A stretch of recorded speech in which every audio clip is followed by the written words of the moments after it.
We at CREST respectfully acknowledge the past and present traditional stewards of this land, which was historically inhabited by the Indigenous peoples of the Bunurong and Wurundjeri nations, who have lived in the area now known as Casey.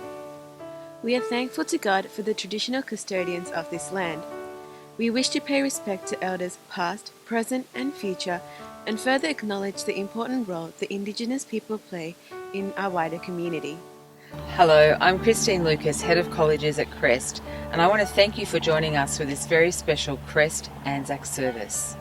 This is a time of the year where we remember and honour all Australian and New Zealand men and women who have contributed to peacekeeping operations since that April morning in 1915.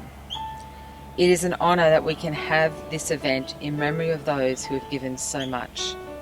Our CREST Executive Principal, Mr Brendan Kelly, will be sharing a moving message with our community, and we will then have the laying of wreaths. After that, there will be a reciting of the ode by our honoured guest, Mr John Camilleri, and a performance of The Last Post. The Last Post is played as a tribute to those who have now taken their own last posting and are now at rest. We would then ask you to join us in a minute of solemn and sacred silence, which will be followed by the rouse.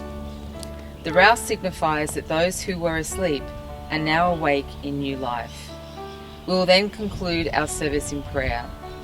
Please join us now in the Australian National Anthem, performed by our Rivercrest students in Ausland and performed vocally by our Hillcrest student.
It's a great privilege to be able to share a few thoughts on the special occasion, remembering those who have served in Australia and overseas in our armed services over time.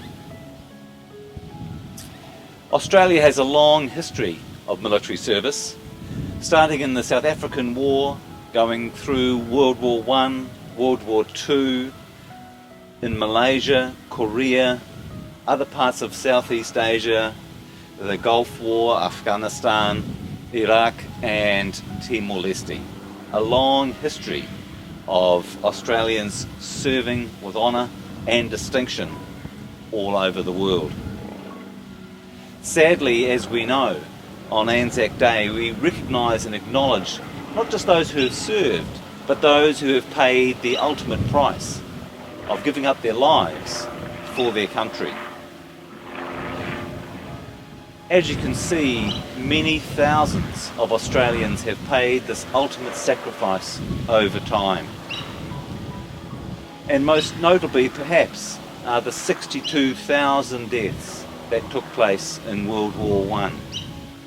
That number's still a little uncertain, such as the challenge of accounting for all those brave men and women who served overseas in World War I.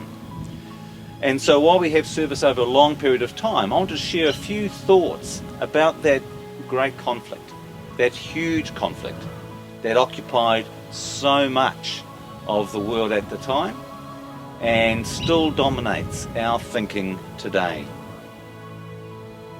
As we know, World War I took place between two great powers, two great sides in the conflict. The Allies, and here on this map in the sort of the yellowy gold colour, and the Central Powers, which was there in the green.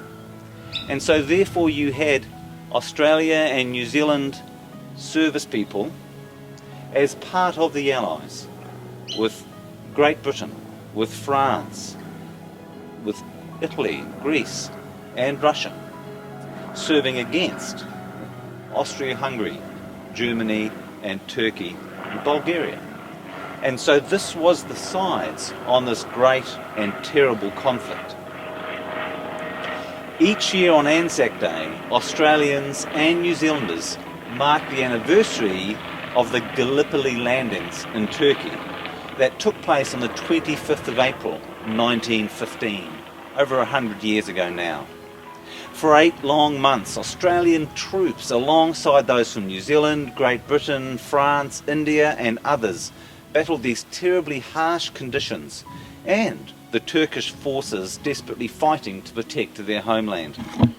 By the time the campaign had ended, more than 130,000 had died, at least 87,000 Turkish soldiers and 44,000 Allied soldiers, including more than 8,700 Australians. Alongside them, over 2,700 New Zealanders, and overall about a sixth of all the people who landed on the Gallipoli lands gave up their lives in that cause. Many, of course, who survived were badly wounded, and some had scars that sadly would never heal. You can see the terrible conditions in Gallipoli. Troops came ashore from the sea, and we forget that it was the only way to access the beach.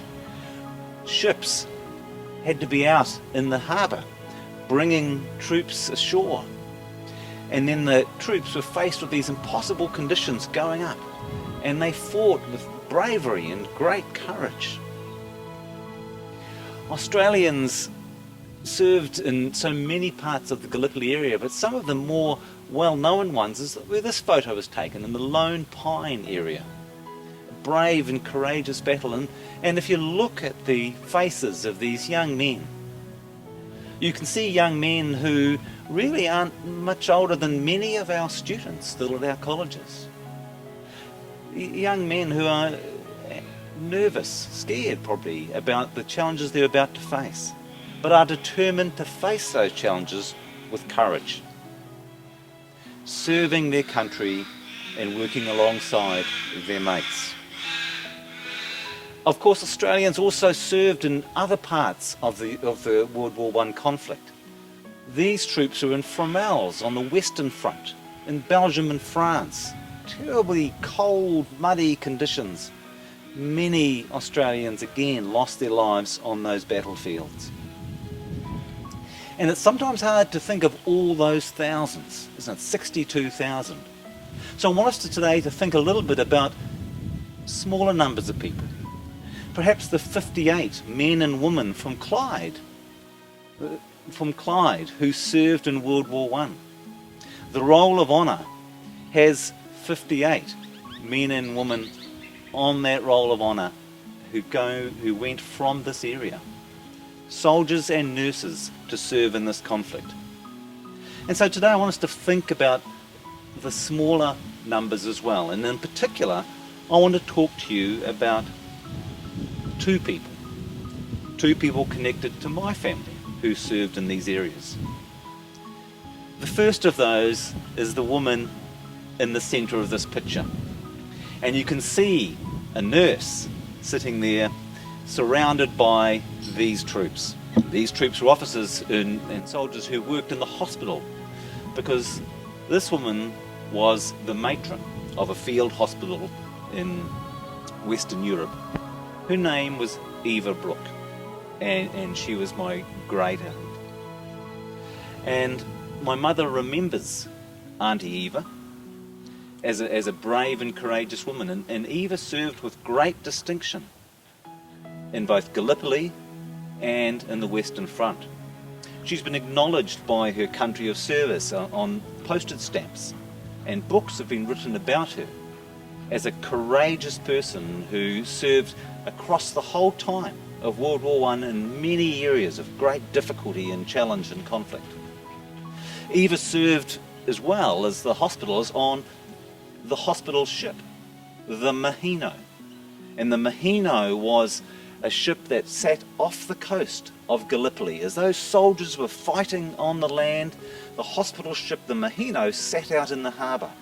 It was incredibly dangerous. Often shells and naval battles would take place as ships would bomb the Turkish troops, and shells would come back.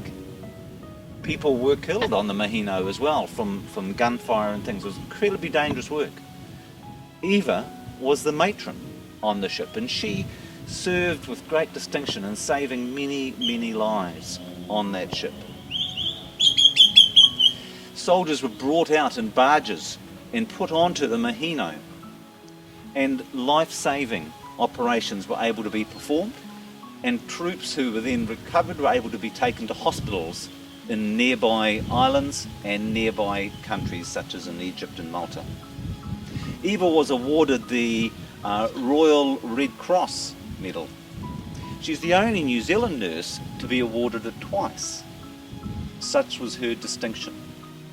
And she was mentioned in dispatches by General Haig for her unstinting service. So Eva's quite a war hero and an inspirational person. Eva also had a brother, Ephraim, my great-grandfather. My mother was told that Ephraim died in World War I, but that wasn't the truth, and I'll explain that story now. Ephraim was a brave soldier who, like his sister, joined up to serve their country. These are his service records. On these service records, if you look closely, you would see that Ephraim served in Gallipoli. He was taken to the Dardanelles, served there bravely as a machine gunner. He was wounded once and taken off. Then he came back and was wounded again, shot through both his legs, and was taken off. And then he came back again, a third time. And the third time he was wounded again, a serious wound, and was taken off Gallipoli and spent quite a long time in a hospital ship and then in hospital. When Ephraim finished his convalescence, he was no longer able to fight, and he was shipped back to New Zealand. He was shipped back to recover, but he never recovered. He left his family, he came across to Australia, he became an alcoholic, sadly, and he died alone in Queensland. My mother never knew her grandfather. She was told he died a heroic death, but the sad story was actually kept from her. But Ephraim was a brave man and a victim of war, just like so many others. When the Mahino arrived back in New Zealand with wounded soldiers, recovering soldiers and brave nurses on board, it was met with a crowd. The newspapers were there, and there was pictures of the matron, Eva Brooke, on the side, welcoming, serving all, and soldiers able to come home and recover. Ephraim and Eva shared some time on the Mahino, and I like to think that they had some time together where a brave and courageous nurse was able to help her broken brother, was able to share a time of peace with him and help him to get over the experience that they had both shared and both been through. The Mahino is a iconic ship in that way. Much sadness happened there, but also much goodness. People were healed and fixed from their terrible wounds. But the Mahino is also at rest in Australia. The Mahino is actually a shipwreck, and it sits on Fraser Island. It was shipwrecked in the 1930s when it was being towed north. You can go and see it sitting there on the beach in Fraser Island today. I have never been there. I hope to go this year and to see where Eva and Ephraim once stood, and so many other soldiers, nurses just like them. So today at ANZAC Day, we remember people like us, not perfect people, but people who bravely served and paid great sacrifice to do the right thing and to serve their country and to support the people around them and help their country and help to bring peace to this world. So this day, as always, we must remember those who served, lest we forget. Lest we forget. Thank you.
They went with song to the battle. They were young, straight of limb, true of eyes, steady and aglow. They were staunch to the end, against odds uncounted. They fell with their faces to the foe.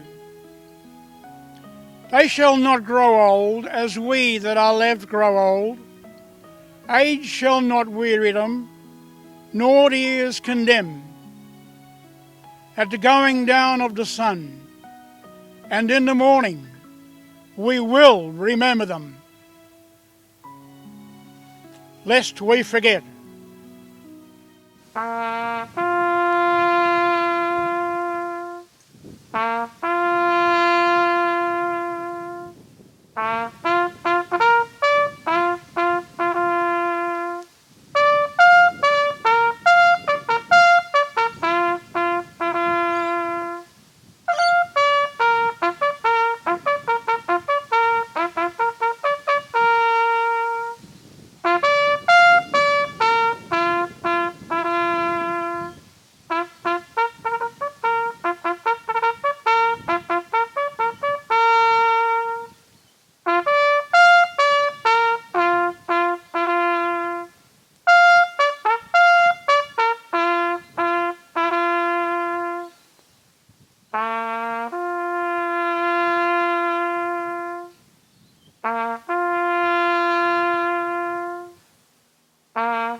Please join us now for a minute of silence.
Please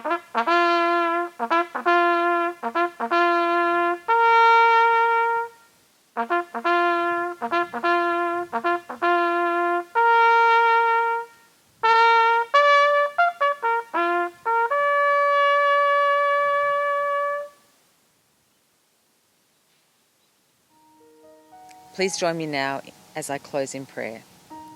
Father God, thank you so much for this opportunity to come together today as a CREST community to remember all of the men and women who have served their country so faithfully during war and in peacetime. Thank you, Father, that we can bring young people together today to understand why it is so important that we remember and honour how much people have sacrificed so that we may live in freedom under you. And we commit this time to you. In Jesus' name, amen.